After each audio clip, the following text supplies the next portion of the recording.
परमात्मा को पाने तथा उसका वास्तविक लाभ प्राप्त करने के लिए पवित्र बाइबल में प्रमाण है कि प्रभु ने मनुष्य को अपना ही स्वरूप बनाया। 6 दिन में सृष्टि रचकर 7वें दिन विश्राम किया। कुरान शरीफ में प्रमाण है कि हजरत मोहम्मद को खुदा स्वयं कह रहे हैं कि मैंने तुम्हें उस परमात्मा की महिमा बताने के लिए भेजा है। वो परमात्मा कबीर है जिसने 6 दिन में सृष्टि रची तथा 7वें दिन तख्त पर जा विराजा। उसकी खबर किसी बाखबर से पूछ कर तो देखो। कृपया अवश्य सुनिए जगत गुरु तत्वदर्शी संत रामपाल जी महाराज के अमृत वचन।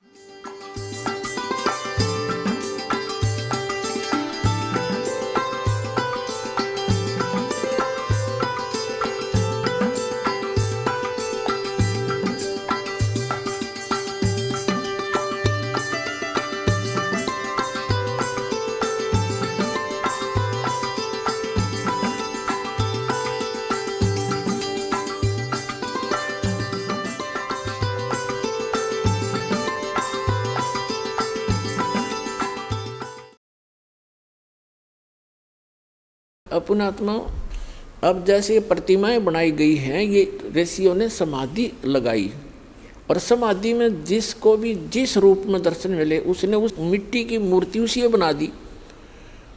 आगे चल के ये मूर्ति एक परंपरा बन गई। तो इन्होंने ब्रह्मा विष्णु महेश की मूर्तियां बनाई, इन्हीं के दर्शन हुए इनको।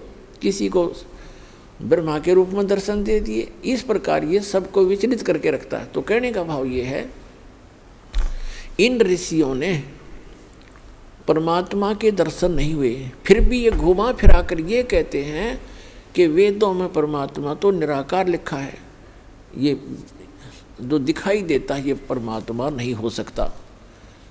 एक तरफ श्री विष्णु जी को कंप्लीट गॉड भी मानते हैं, फिर बुद्धि विचलित होने से कोई इनको कहता है कि नहीं भगवान तो दिखाई थोड़ा ही देता है, वो तो निराकार है, प्रकाश ही प्रकाश है। सहस्रार कमल में जाकर देखो, वो तो प्रकाश ही प्रकाश दिखाई देता है, 1000 ज्योतियाँ दिखती हैं। तो फिर ये वहाँ डगमग हो गए। सचमुच ये निष्कर्ष निकाल ही नहीं सके क्योंकि इनकी साधना व्यर्थ थी, इनकम्प्लीट स्पिरिचुअल नॉलेज था। तो चुनक ऋषि ने हजारों वर्षों तक परमात्मा प्राप्ति के लिए कोशिश की, भगवान मिले नहीं, और ये एटम बम बन जाते हैं ज़्यादा तप और जप करने से, इस काल तक की भक्ति करने से। और यही कारण है कि काल फिर इनका दुरुपयोग करता है, रिमोट उसके हाथ में होता है इनका सबका। तो चुनक ऋषि ने हजारों वर्षों तक तप किए, जप किया ओम नाम का, भगवान मिला नहीं, और सिद्धि के से यो ओतप्रोत हो गया, पावर हाउस बन गया, एक एटम बम बन गया। एक मानधाता नाम के चक्रवर्ती राजा थे, यानी पूरी पृथ्वी के शासक थे, और वो 1 वर्ष में 2 वर्ष में 10 वर्ष में जैसा भी वो उचित समझते थे पूरी पृथ्वी पर निरीक्षण किया करते थे। चक्रवर्ती राजा करता था कि किसी अन्य भूभाग के भूपति को, यानी छोटे राजा को, मेरी पराधीनता अस्वीकार तो नहीं होगी है। तो उसके लिए वो क्या करते थे, एक राजा का पर्सनल हॉर्स होता था, अपना घोड़ा निजी, उसके गले में एक पंपलेट लगा दिया करते थे। उसके साथ सैकड़ों हजारों की संख्या में सैनिक चल पड़ते थे। राजा का घोड़ा प्रत्येक छोटे राजाओं के राज्य में से गुजरता जाता था। उसके ऊपर लिखा होता था उस पंपलेट पर कि राजा मानधाता चक्रवर्ती का घोड़ा है, राजा के पास 72 अक्षौणी सेना है। अक्षौणी का वैसे उसका अलग से डिटेल होती है, लेकिन हम सिंपल सा मानकर चलते हैं, 72 करोड़ मान कर चलो। राजा के पास 72 करोड़ सेना है, और जिस भी राजा को राजा की पराधीनता अस्वीकार हो, घोड़े को पकड़ ले और बांध ले और युद्ध के लिए तैयार हो जा। तो वो घोड़ा जब लेकर जा रहे थे सैनिक, चुनक ऋषि की कुटिया रास्ते में थी। रास्ते में चुनक ऋषि ने पूछा भी कहाँ जा रहे हो सैनिक? उन्होंने कहा बाबा जी हम कोई काम जा रहे हैं। वो चले गए। वापस जब आए तो भी उसी रास्ते से आए। वो सारी पृथ्वी पर घूम गए। उस शहर में एंट्री का वही रास्ता था उनका। उस ऋषि ने फिर पूछा भी सैनिकों कहाँ गए थे? इस घोड़ा खाली क्यों है? सब पर सवार हैं लेकिन इस घोड़े पर कोई असवार नहीं है, क्या कारण है? तब उन्होंने बताया कि ऋषि जी ऐसे ऐसे मानदाता चक्रवर्ती राजा का घोड़ा है और इसके ऊपर कोई बैठ नहीं सकता, इसके गले में लिखा है ऐसे ऐसे,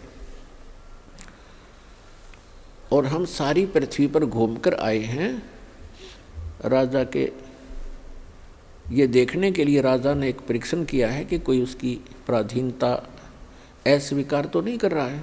हम ऐसे गए थे। तो उस ऋषि ने देखो रिमोट काल के हाथ में बम बना लिया। पहले तो गलत साधना करवा के चुनक ऋषि से रिमोट उसके हाथ में। अब ये मन कौन है? ये मन एलिमेंट है, उस काल का एक अंश है। आत्मा उस दयाल की अंश है। अब देखो ऋषि के मन में उसने रिमोट से ऑन कर दिया।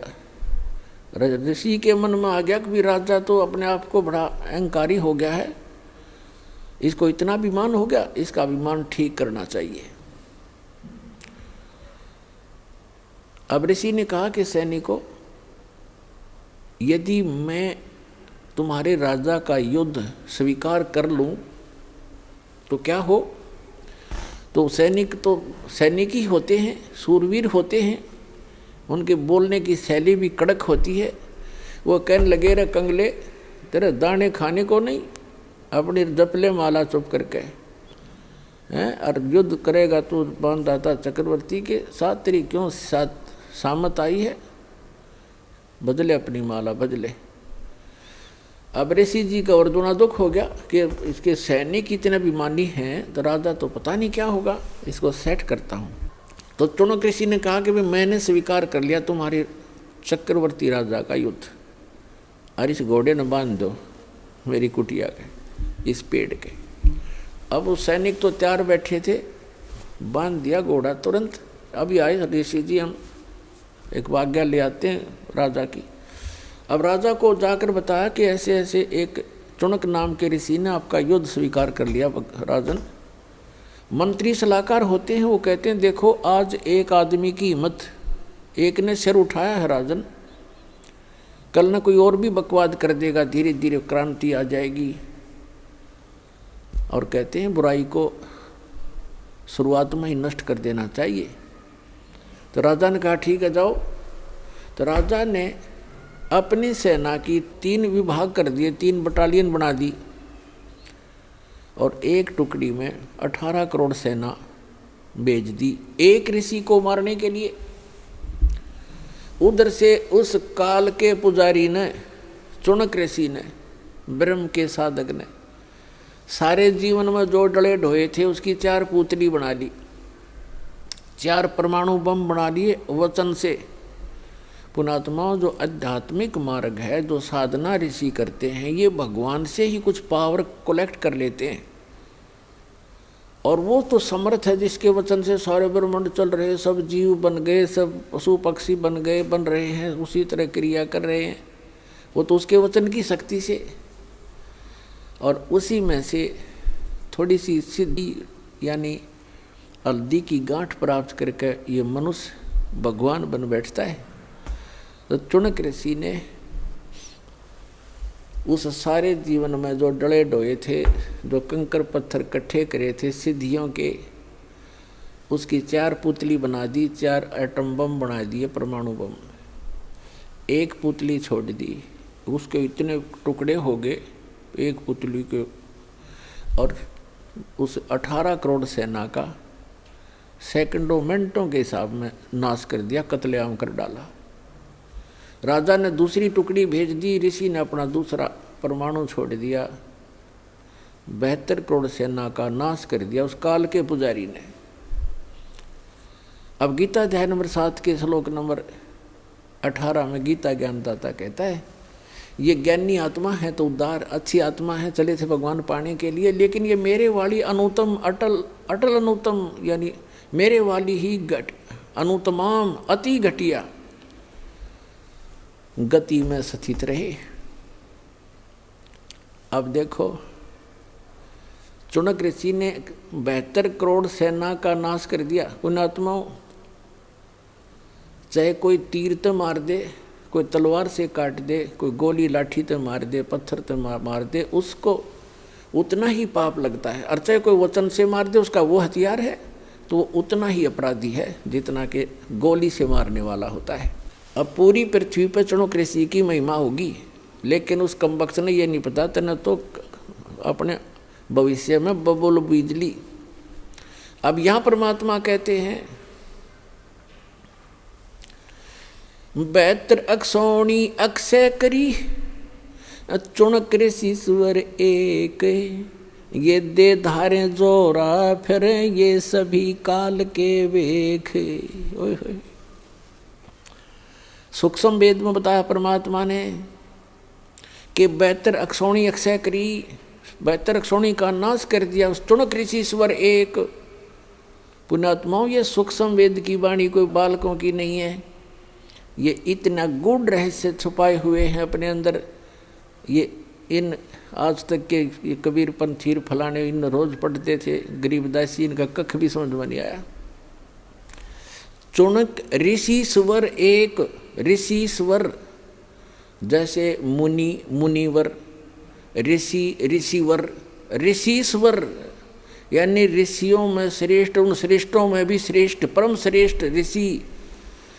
उस परम श्रेष्ठ ऋषि के ये काले कर्म है, ये कर्तव्य है काले कारनामे। क्या बताते हैं कि 72 अक्षौणी अक्षय करी चुनक ऋषिश्वर एक, उस अकेले ने 72 करोड़ का नाश कर दिया। और फिर बताते हैं दे धारे जोरा फिरे, जोरा माने मौत, क्या ये चलती फिरती मौत है तुम जिनको ऋषि कहा करते थे। ये दे धारे जोरा फिरे, जोरा माने मृत्यु, ये सभी काल के भेख। एक दुर्वासा नाम के ऋषि थे, ऐसे सिद्धि ये काल की साधना करके ओम नाम तक की, और ये भी सिद्धि युक्त हो गए। एक बार श्री कृष्ण जी के पुत्र प्रद्युम्न सहित और कुछ अन्य यादवों ने जाकर दुर्वासा ऋषि के साथ मजाक कर दिया, एक गर्भवती लड़की का सांग बना लिया, प्रद्युम्न को गर्भवती लड़की जैसा स्वांग कर लिया, उसके पेट पे एक कढ़ा बांध लिया, छोटा सा कढ़ा जैसे छोंक छांक लान की हुआ कर कढ़ाई सूखी सब्जी बनाने की, और ऊपर का कपड़ा लपेट दिया, लोगड़ लगा दिया, बांध दिया, और लड़कियों वाले वस्त्र पहना कर ले गए। एक उसका नकली पति बना लिया, और द्वारका के बाहर बनी में जंगल में दुर्वासा भक्ति कर रहा था, दूना लाए बैठा था। तो सबको ये हो गया था नगर में कि बड़ा पहुंचा हुआ ऋषि है, भविष्य भूत और वर्तमान की सारी जानता है। तो वो श्री कृष्ण जी की आड़ में अभिमानी हो गए थे यादव सारे, वो श्री कृष्ण तो ऊपर किसी ने नहीं माने थे। फिर भी जैसा तत्व ज्ञान की कमी से इतनी त्रुटियां सभी में आ जाती हैं, तो वो इकट्ठे होकर चले कि भी चलो दुर्वासा की परीक्षा लेते हैं, ये कैसा बहुत भविष्य की जानता है। दुर्वासा जी के पास जाकर कहने लगे कि महाराज जी, इनके बहुत दिनों के बाद विवाह के 10-20 वर्ष के बाद परमात्मा ने सुनी है, और ये इसकी पत्नी है, इसको गर्भ रहा है। ये उतावले हो रहे हैं ये जानने के लिए कि इनके पुत्र होगा या पुत्री। आप तो भूत भविष्य की सारी जानते हो। दुर्वासा ने देखा अपना जानते हैं, दूरबीन लगा के, वो तो सारा फंड था। उसने श्राप दे दिया उनको कि इससे यादव कुल का नाश होगा। भागो उठाया चमटा, फिर वो करी लाल आँखें, वो बालक भाग लिए। उसके वचन से 56 करोड़ यादव आपस में लड़के मर गए, कट के कत्लेआम कर दिया उन्होंने। उस वचन से इतना प्रभाव हो गया उनमें, आपस में लड़ मरे। तो यहाँ क्या कहते हैं, सूक्ष्म वेद में कहा है कि दुर्वासा कोपे तहाँ समझने आई नीच, और 56 करोड़ यादव कटे, वह मची रुधिर की कीच। ओए होए, 56 करोड़ आदमी कट कर मर गया आपस में लड़के, दुर्वासा के श्राप थे। श्री कृष्ण रक्षा नहीं कर सका। श्री कृष्ण जी के पोते पड़पोते स्वयं उसके बच्चे सारे मारे गए। तो यहाँ परमात्मा कबीर जी कहा करते थे अपने सूक्ष्म वेद जो गरीबदास जी को दिया, उसमें कहा है कि दुर्वासा को पे तहाँ, बच्चा ने मजाक कर दिया, इतनी सजा दिया करते हैं। कहते हैं ये इंसान नहीं, ये नीच व्यक्ति है, तुम इनको ऋषि समझते थे। दुर्वासा को पे तहाँ यानी कुपित हुए और समझ न आई नीच। उस दुष्ट इंसान ने इतना भी नहीं सोचा तो क्या बकवास करने जा रहा है, इससे क्या गाड़ी गल जाएगी, ये संत है, ऋषि हो तुम। संता को उसको कितना दुख झेले, बद्दुआ नहीं देते संत, ये तो काल के सांप थे। कहते हैं दुर्वासा को पे तहाँ समझने आई नीच, और 56 करोड़ यादव कटे, वहाँ मची रुधिर की कीच, गारा मच गई लहू की, इस रक्त की। अपने आत्माओं, आपको अब समझ में आवेगा कौन कितने पानी में। तो इसके विषय में कहा करते डंब करें डूंगर चढ़ें, सूक्ष्म वेद में कहा है डंब करें डूंगर चढ़ें। डंब माने पाखंड, लोग दिखावा धूना ला कर बैठेंगे ऊंचे से स्थान पे, दुनिया दूर तो देखो महात्मा तपस्या कर रहा है, फिर उसका चढ़ावा शुरू हो, उसका दूध पानी शुरू हो जा। कहते हैं डंब करें डूंगर चढ़ें, अंतर जीनी झूल, और जग जाने दुनिया जाने यो भक्ति करे, ये बोवन सूल बबूल, ये तो अपने भविष्य में की करके कांटे बीज रहे। अब जो चुणक ऋषि था उसने जो 72 करोड़ सेना मार दी उस राजा की, बेमतलब बकवास करी। ऋषि का अपना अलग से फील्ड है, साधक का, राजा का अपना फील्ड है, वो अपना काम करे, ऋषि अपना करे। ठीक है, कोई आवे तो सलाह अच्छी दे, ना हो तो भाई वो अपने काम में लगा रहे। या के बकवाद भाई उसने कहने की बुद्धि ठिकाने करूँगा, अपने कर्म बिगाड़ दिए। जो थोड़ी बहुत वह पूंजी इकट्ठी करी थी उसमें पेंचर कर लिया, सारे जीवन का नाश कर। अब क्या होगा, इतना कुछ करने के बाद भी इनके कुछ भक्ति, तो उसके बाद भी भक्ति की वो अंश शेष रह जाते हैं, उसके कारण जाएगा ब्रह्मलोक में ओम नाम के जापते, वहाँ अपनी पूंजी नाश करके फिर पृथ्वी पर जन्म लेगा ये, और पृथ्वी पर फिर मनमाने राजा भी बन जा पूरी पृथ्वी का। इतनी तपस्या इतनी साधना हो जाती है इनकी, और फिर 84 लाख योनियों के चक्कर में भी पढ़ना ही पढ़ना पड़ेगा। जब इसका 84 लाख योनियों में कष्ट उठाने का नंबर आवेगा, जब ये कुत्ता बनेगा ये चुणक ऋषि, और इसके सिर में जख्म होंगे, कीड़े पड़ेंगे, और वो कीड़े जो 72 सोनी सेना मारी थी इसने चूट चूट कर खाएंगे। तो पुण्यात्माओं, परमात्मा के सद्यात्म ज्ञान से आपको पता चलेगा कि कौन से, जैसे गीता अध्याय नंबर 7 के श्लोक नंबर 29 में कहा है कि तत्वदर्शी संत जब मिल जाएगा, वो व्यक्ति तत्ब्रह्म से परिचित हो जाते हैं, संपूर्ण अध्यात्म ज्ञान से, सभी कर्मों से परिचित हो जाते हैं उस तत्व ज्ञान में। ऐसा ज्ञान है। देख कौन कितना बड़ा मुकदमा मोल ले लिया चुणक ऋषि ने बगैर ज्ञान के। ऐसे अग्नि में हाथ डाल देते हम अपने आत्माओं। परमात्मा कहते हैं तुमने उस दरगाह का, तुमने उस सच्चे दरबार का मैल नहीं देखा, और धर्मराज के तिल तिल का लेखा। उस सच्चे परमात्मा के आदेश से धर्मराज यहाँ का जो चीफ जस्टिस है एक ब्रह्मांड का, कहते हैं वो एक मासा कम नहीं कर सकता, तिल की वृद्धि नहीं कर सकता, वो उसको सब भोगने पड़ेंगे तुमने। जैसे भी सोच भी अगर गलत रखते हो तुम, सोच का भी भोग भोगना पड़ेगा। आपने कर दिया वो तो कहना है क्या है। अब जो प्रसंग चल रहा है,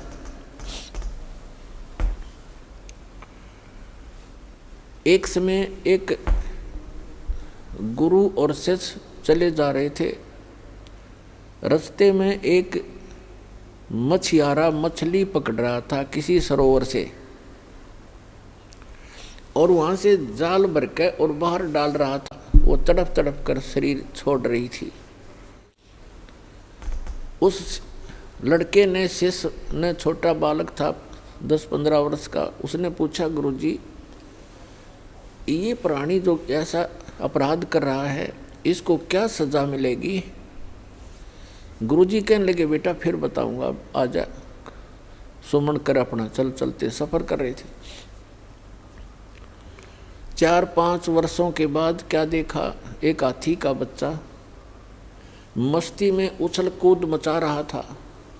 उछल कूद करते करते 2 वृक्षों के बीच में फंस गया। अब जैसे तैसे झटके झुटके मार के और निकल तो आया, लेकिन खाल सारी छुल गई, बुरी तरह खाल उतर गई। छोटा बच्चा था, वर्षा के मौसम था, उसके कीड़े पड़ गए। सैकड़ों की, हजारों की, लाखों की संख्या में कीड़े उसको मोटे मोटे कीड़े खान लग रहे और वो चिल्लावा बुरी तरह। अब वो दोनों गुरु शिष्य फिर चले जा रहे थे। वहाँ उस शिष्य ने पूछा गुरुदेव इस प्राणी ने कौन से जन्म में ऐसा कर्म कर दिया जो इसको ये कीट खा रहे हैं, ये चिल्ला रहा है?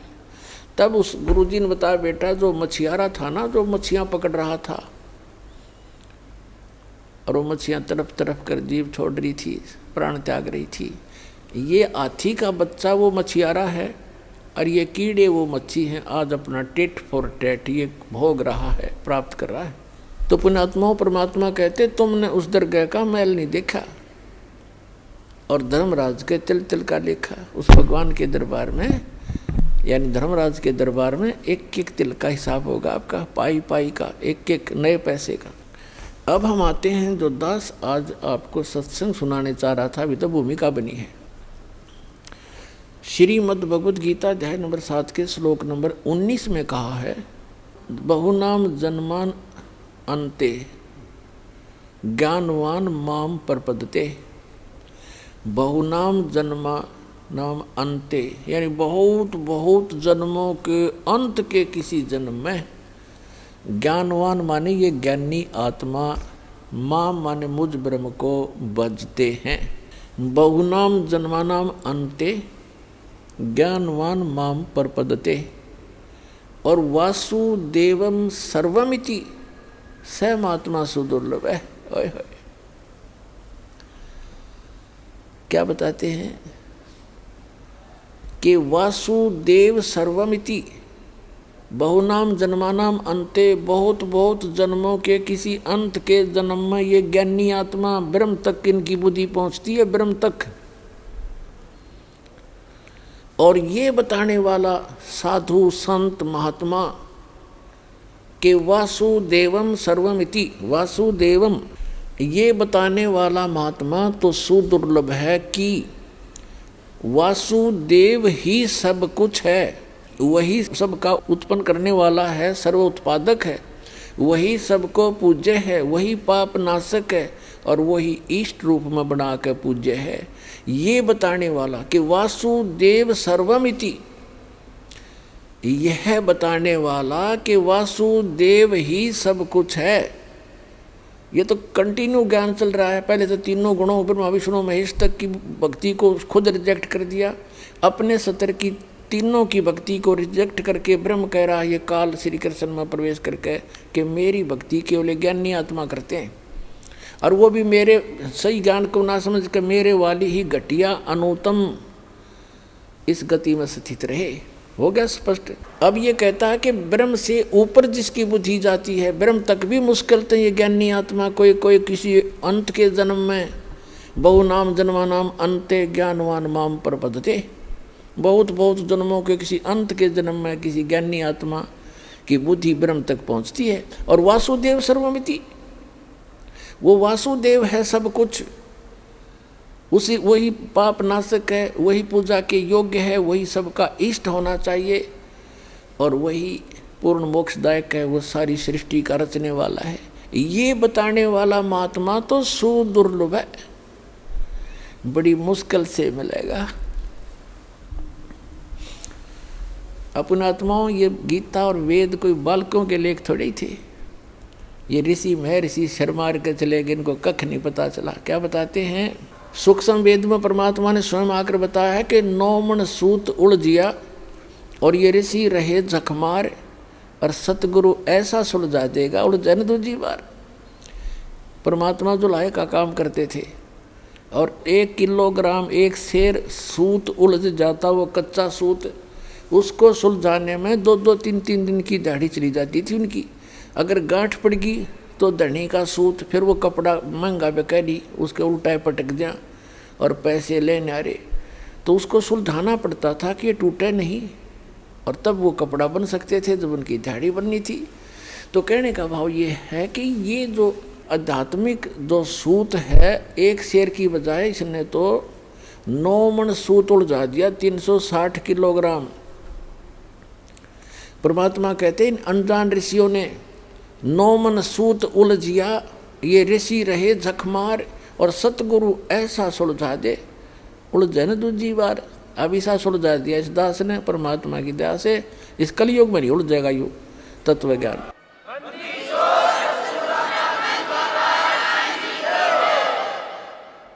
कोई भक्ति करियो चाहे ना करियो, वो अलग बात, उसके भाग्य पर डिपेंड करेगी। अब जैसे कहा कि वासुदेव सर्वमिति, वासुदेव का अर्थ श्री कृष्ण नहीं है। वेदों में वासुदेव का अर्थ है जो सब का मालिक, जिसकी सत्ता सब जगह पर हो, सब जगह उसका निवास हो। जैसे परमात्मा ने सूक्ष्म वेद में बताया कि अर्श कुर्स पर अलह तख्त है, उस परमात्मा का तख्त राजधानी ऊपर है, अर्श के कुर्स में, कॉर्नर में, सबसे ऊपर के स्थान पर। अर्श कुर्स पर अलह तख्त है, खालिक बिन नहीं खाली। कहते उस परमात्मा के बिना उसकी नज़र से कोई जरा सा भी टुकड़ा उसके ब्रह्मांडों का बचा नहीं है, सब जगह उसकी दृष्टि है, यानी उसकी पावर सब जगह विद्यमान है। और परमात्मा भले ही ऊपर बैठा है। तो कहते हैं वासुदेव का अर्थ है जिसकी सत्ता सबके ऊपर हो, सब जगह उसका वास हो। जैसे परमात्मा की परिभाषा के अंदर क्या आता है, एक सिंपल सा उदाहरण है।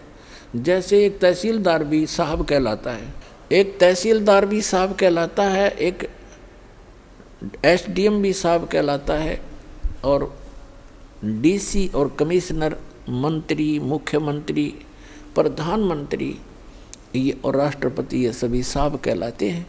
लेकिन इनका अपना क्षेत्र होता है, इनकी अपनी अक्षमता होती है पावर की। तो इसी प्रकार जैसे सीएम मुख्यमंत्री है एक क्षेत्र का, पर वासुदेव एक अक्षेत्र के ऊपर वो प्रभु है, सबके ऊपर वास नहीं है उसका। जैसे प्रधानमंत्री को लेकर चले हम, क्योंकि फॉर एग्जाम्पल, तो प्रधानमंत्री जी अपने भारतवर्ष के ऊपर वासुदेव है वो, इतना संकेत बतेरा आपने समझने के लिए। तो पूर्ण परमात्मा परम अक्षर ब्रह्म जो है, जैसे गीता अध्याय नंबर 15 के श्लोक नंबर 16 और 17 में 3 पुरुष बताए हैं, एक सरपुरुष, एक अक्षर पुरुष, एक परम अक्षर पुरुष, उत्तम पुरुषत्व ने। तो गीता अध्याय नंबर 8 के श्लोक नंबर 1 का उत्तर अर्जुन ने पूछा कि वो किम तत्ब्रह्म, जो आपने तत्ब्रह्म बताया है कि उसको जानने के बाद 7वें अध्याय के 29वें श्लोक में, तो फिर साधक जरा और मरण से छूटने का प्रयत्न करता है। 8वें अध्याय के प्रथम मंत्र में अर्जुन के पूछने पर कि किम तत्ब्रह्म, वो तत्ब्रह्म क्या है, गीता ज्ञानदाता इस सरपुरुष ने, यह सरपुरुष है गीता ज्ञानदाता, ये कहता वो परम अक्षर ब्रह्म है। 8वें अध्याय के 3रे श्लोक में श्रीमद् भगवत गीता। तो गीता अध्याय नंबर 15 के श्लोक नंबर 16 और 17 में 3 पुरुष हैं, सरपुरुष, अक्षर पुरुष और परम अक्षर पुरुष।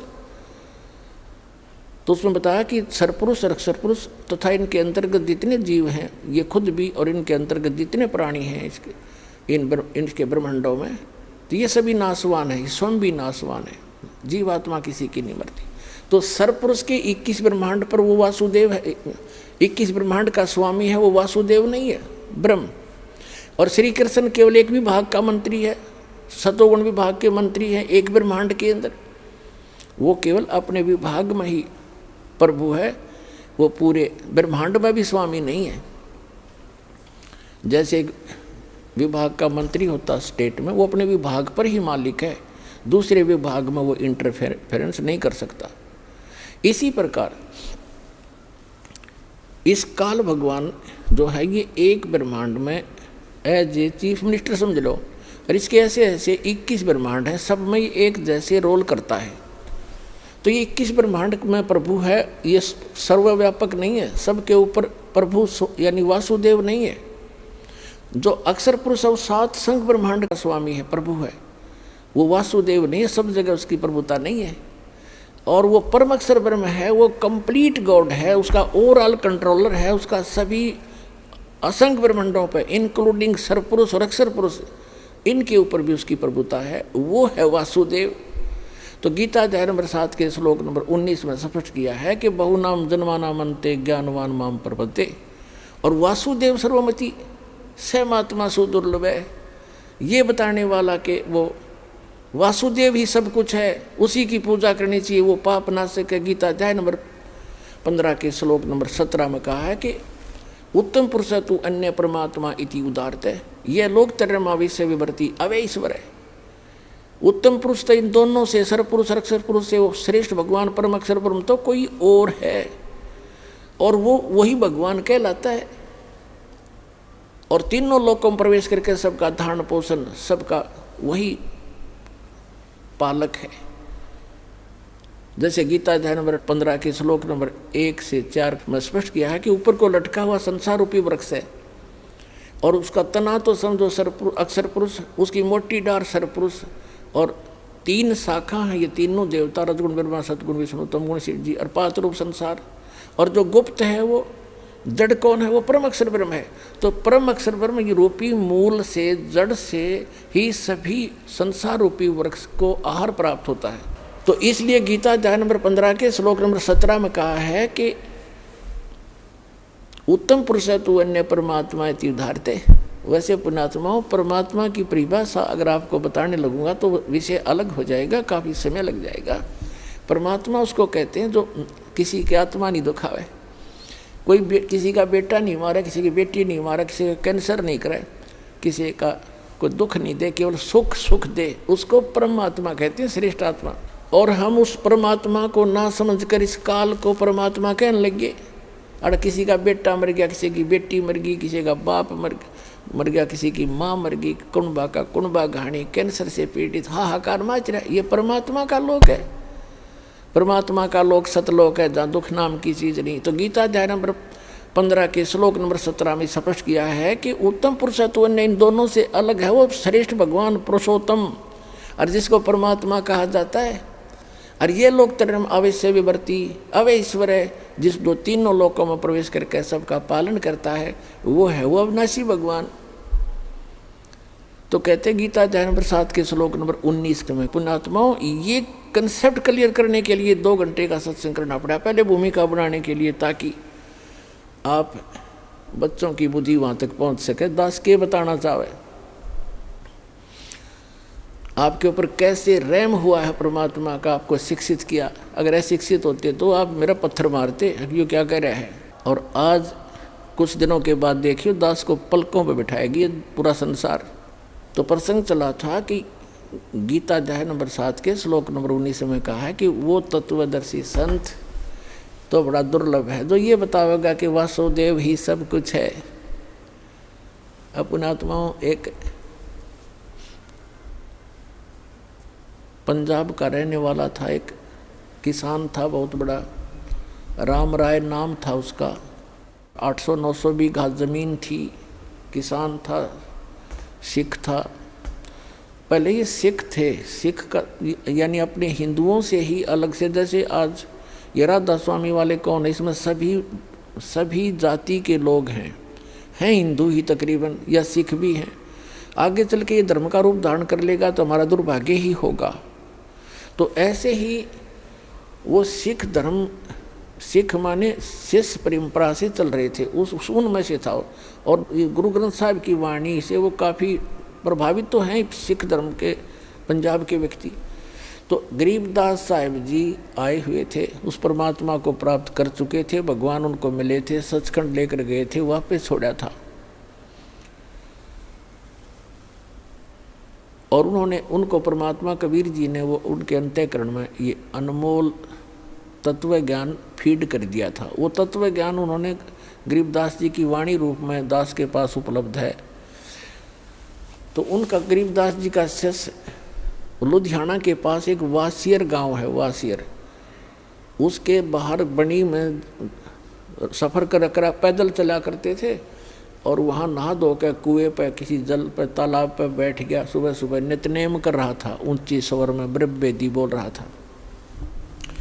और वो सिख राम राय जी नहाने सुबह सुबह सैर सपट्टे को गया तो वाणी के बड़े मर्मज्ञ हैं, बड़ी प्यारी लगती है वाणी। उन्होंने देखा भी बड़ी गजब की वाणी किसकी है, तो खींच लिया आत्मा को, उसके पास जाकर बैठ गया। जब उस भक्त ने अपना नित्य नियम कर लिया तब उससे कहा कि महाराज जी ए भक्त, ये वाणी किसकी है? उन्होंने बताया कि ये मेरे गुरुदेव की वाणी है। तो राम राय ने पूछा वो संत अभी शरीर में हैं या शरीर छोड़ गए? उन्होंने बताया अभी शरीर में है। पूरा पता ले लिया उसने, राम राय ने, कि एड्रेस बता मुझे, इस महापुरुष के दर्शन करूंगा। तो वहाँ से चल पड़ा, छुडानी पहुँच गया लुधियाना से। अब गांव में गरीबदास जी कैसे थे, किसान के घर जन्म था, जाट थे, 1300 बीघे जमीन थी, बड़े बीघे वारते, यानी ना 2500 बीघा जमीन थी, लगभग 1400 एकड़ वर्तमान की, और खूब पैसे वाले थे। और लेकिन खेत में अपना हाथ से काम करते थे, खेतों पशुओं का चारा भी स्वयं लाते थे, क्योंकि महापुरुषों में अभिमान नहीं होता, ना धन का, ना तन का, ना किसी संतान का। तो राम राय जी सुबह सुबह पहुँचे छोड़ानी गांव में। थोड़े से घर थे, कुछ बाहर के व्यक्ति भी आ जाते थे गरीबदास जी के दर्शन और प्रवचन सुनने के लिए, 10-20 मिनट बैठ जाते थे, 2-4, 5-4 उनके शिष्य। तो जब वो घर पे पहुंचा गरीबदास जी के घर पे, तो गरीबदास जी घर पे नहीं थे, वो खेतों में गए हुए थे, अपना घूमने जाते थे सुबह सुबह। वो जालिया सुबह ब्रह्म मुहूर्त में। तो उन्होंने पूछा वहाँ पे गरीबदास जी हैं? वहाँ बैठे हुए गांव के व्यक्तियों ने और एक आध दूसरे गांव से आकर बैठा था, उनने सब ने मिलकर कहा कि महाराज जी तो भाई घूमने गए हैं, आ जाओ बैठ जाओ आप। तो उसने सोचा भाई महात्मा का दर्शन करके अनहार करूँगा, इतनी दूर से आया हूँ, और ऐसे महापुरुष की ऐसी वाणी, तो वो खुद कैसे होंगे जिनकी अमृत वाणी ऐसी है। इस बात से प्रेरित होकर उसने कहा भाई मुझे ये बता दो वो किस साइड में गए हैं। गाँव वालों ने कहा भाई इधर जाया करते हैं घूमने, और कितनी देर में आ जाएंगे? वहाँ बैठे व्यक्तियों ने कहा भाई वो तो उनके मूड की बात है, आवत है अभी आ जाए, ना तो भाई दोपहर 10, 11, 12 बजा दे। तो उसने सोचा इतनी देर क्यों वाट इंतज़ार करी, उनसे पूछ कर पता करके कौन सी दिशा में, एक रास्ता बता दिया उन्होंने कि इस रास्ते पर चले जाओ, आगे ऐसे ऐसे एक झोपड़ी, एक रहट मिलेगा, और वहाँ उस झोपड़ी में मिल सकते हैं आपको। अब कहने का भाव ये है, ज़्यादा ना इसको लंबा करके, समय सत्संग का होने वाला है। तो जब वो जा रहे थे, गरीबदास जी आ रहे थे उसी रास्ते से, सिर पे पशुओं का चारा एक गट्ठड़ लेकर, बंडल, बरोटा बोल रहे हैं हमारे हरियाणा, बरोटा जवार का। और देश अपना जैसे हरियाणा के लोग पहनते थे धोती कुर्ता, सिंपल ड्रेस। और वो जो राम राय था उसको गांव में झुमकरा भी कहा करे, जैसे एक नाम निकाल लिया करें अलग से, वो ज़्यादा संकी सा आदमी था। तो राम राय जा रहा था, उसने उस पशुओं का चारा लेकर आ रहे व्यक्ति से पूछा कि हे भाई, एक किसान, मैंने गरीबदास महाराज से मिलना है और ये यहीं बताया कहीं उनका यहाँ घूमने आए हुए हैं। अब गरीबदास जी को तो पता था कि राम राय जी ने मन में क्या कल्पना कर रखी है साधु की, कि साधु होगा, सिर पर जटा होगी, दाढ़ी बढ़ी होगी, कान पड़वा रखे होंगे, हाथ में चमटा होगा, एक लाल कपड़ा लंगोट में बांध रखा होगा, या कति लाल कपड़े होंगे, मूंड मुंडा रखा होगा, घोट में घोट हो रहा होगा, यानी कोई विशेष आडंबर ऊपर होगा, उसी को उसने संत मान रखा था। और गरीबदास साहिब जी को पता था कि दूर देश से आया है जिज्ञासु, यदि मैंने ये कह दिया कि मैं हूँ गरीबदास जी बोल भाई, तो ये यहीं से खेतों में से वापस हो लेगा कि यो किसा महाराज जी, क्योंकि इसने तो महाराज जी सोच रखा था लाल पीले कपड़े हों, सिर पर जटा हो या कभी घोटम घोट हो, तिलक ला रखा हो, हाथ में चमटा हो, धूने पर बैठा हो, राख लपेट रखी हो। गरीबदास जी ने कहा कि आजा, मेरे साथ वापस मैं मिलाऊंगा उनसे। वो वापस हो लिया। अब जब वो लेकर आ रहे थे अपना सिर पे चारा, तो वहाँ बैठे शेष गांव का एक आधा कुछ बाहर के दूसरे गांव के आए हुए थे। उन्होंने भाग करके प्रणाम किया। किसी ने उनके सिर से चारा पशुओं का अपने सिर पे रख लिया, उनको फ्री किया। और राम राय ने पूछा ये कौन है? उन लोग भक्तों ने बताया कि यही तो है महाराज जी। अब उस राम राय के मन में ये आ गया कर ले तेरा गजब हो, इतनी दूर आया और यो महाराज जी पाया। ऐसा देसी जाट है तो खोदा पहाड़ हर निकली चुईया, उसके मन की कल्पना थी ये। वो तो अंतर्यामी थे जान के अगवगत डगमग हो रहा है। उसकी सेटिंग करने के लिए सभी सेवकों को भेज दिया, इधर उधर जा भाई, तू बैलों को पानी पिला ला, तू ऐसे काम कर जा, भगत आए हैं इसकी रोटी का प्रबंध करवा घर पे जाके। उनको इधर उधर भेज दिया और कहा मेरी बाल्टी भर दो, पानी की रख दो, मैं नहाऊंगा, स्नान करूंगा। एक पाटड़े पे बाल्टी भर कर रख गए। वो चले गए। रह गए गुरु, वो आत्मा और वो महात्मा गरीबदास जी। गरीबदास जी ने स्नान किया। स्नान करके धोती बांधते थे और धोती का एक पल्ला अलग से सपेर कर लेते थे, उसको गोल गोल करके एज ए बेल्ट बांधा करते ऊपर के, धोती को लपेट के जैसे, और उसके ऊपर के उसी का धोती का हिस्सा एक पल्ला बांध लिया करते, उसको अड़बंद कहते हैं। और गरीबदास जी के उंगली के कोई वैसे ही थोड़ा बहुत कोई चोट लगी हुई थी। तो गरीबदास जी ने कहा कि ए झुमकरा, आइए भाई मेरी धोती का यो कपड़ा बांध दे, मेरा हाथ का चोट लग रही है, काम नहीं करता। अब पहले तो फूक उड़े निकलेगी उसकी कि इसने तो मेरा उर्फ नाम भी बता दिया, मैंने तो जिक्र भी नहीं किया मेरा नाम क्या है, कैसे हूँ। उसका कुछ शंका हुई, भाई झुमकरा मैंने मेरे को गांव में तो कहा करते, पर यहाँ कैसे पता लग गया झुमकरा। और परमात्मा ने इसलिए कहा उसको झुमकरा क्योंकि उसका मन झूम रहा था कि यो किसा महाराज जी बता कहाँ आ गया, मेरे के साथ जमींदार है, किसान है, अच्छा बैक आया माया में, इतनी दूर आया, पैदल चल के आया। गरीबदास जी ने धोती का जो पल्ला था उसको कहा ले बांध दे मेरे शरीर के चारों तरफ का, जहाँ बेल्ट बांधते हैं ऐसे कर लेते हो धोती के कपड़े को, ऐसे ऐसे घुमा घुमा के ऐसे कर।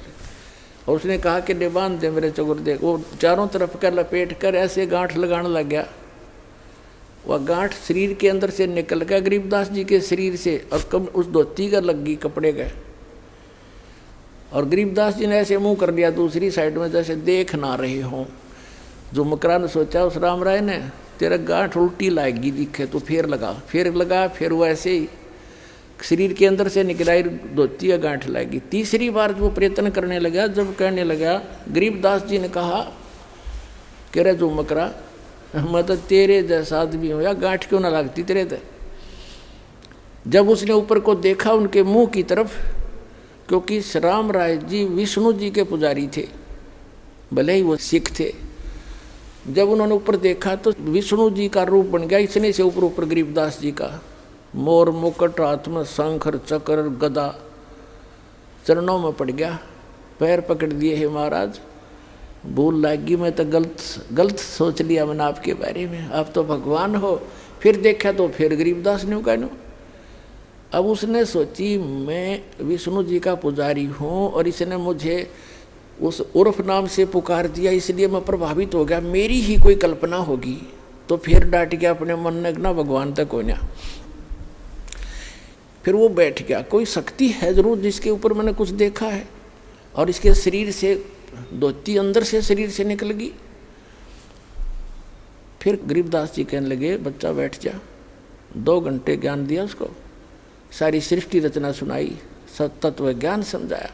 हम सुल्तानी नानक तारे दादू को उपदेश दिया, जात जुलाहा भेद नहीं पाया, काशी माए कबीरवा।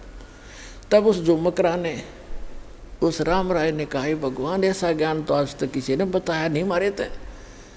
तब गरीबदास जी ने कहा था कि तत्व भेद कोई ना कह रे झुमकरा, यो पैसे ऊपर नाच सुनो राई झुमकरा, कोटों मध्य कोई नहीं रे झुमकरा, अरबों में कोई गर्क सुनो राई झुमकरा। ए झुमकरा राय कहते हैं, राय साहब यानी हे जैसे लैंडलॉर्ड था वो, कि हे राय झुमकरा, ए राय साहब, कहते हैं तत्व भेद किसी के पास नहीं है, ये सब पैसे ऊपर ढोल पीट रहे हैं, पैसे उद्देश्य लेकर ये दंत कथा सुना रहे हैं। तत्व भेद कोई ना कहे रे झुमकरा, ये पैसे ऊपर नाच सुनो रे झुमकरा। कहते कोटों मध्य कोई नहीं रे झुमकरा, अरबों में कोई गर्क सुनो रे झुमकरा। इन करोड़ संतों में आपको कोई संत नहीं मिलेगा, अरबों में कोई एक गर्क मिलेगा। गर्क माने कंप्लीट इन ऑल रिस्पेक्ट, यानी सैचुरेटेड, जिसके पास ज्ञान भी पूरा हो, जिसके पास मंत्र भी पूरे हों, जिसको अधिकार भी हो परमपिता की ओर से। कैसे ऐसा संत तुझे अरबों में पावेगा, करोड़ों में भी नहीं मिलेगा। और वही गीता जी कहती है कि बहु नाम जनमाना मनते ज्ञानवान माम प्रपते, वासुदेव सर्वमति स महात्मा सुदुर्लभ है। तो पुण्यात्माओं, तुम्हारा सौभाग्य आपका कि दास आपको वो संत मिल गया है जिससे विश्व का कल्याण हो सकता है। बोलो सतगुरुदेव।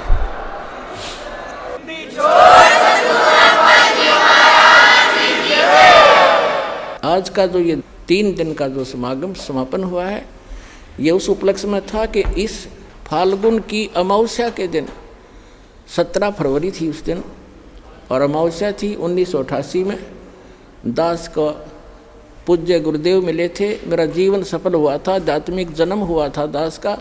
और आज जो एकम है, अमावस्या से नेक्स्ट डे, उस दिन परमात्मा स्वयं आकर के वो परम पिता परम अक्षर ब्रह्म कबीर साहिब ने आकर कहा था, बेटा भक्ति शुरू कर दे, मैं तेरे साथ रहूँगा। बोलो सतगुरुदेव।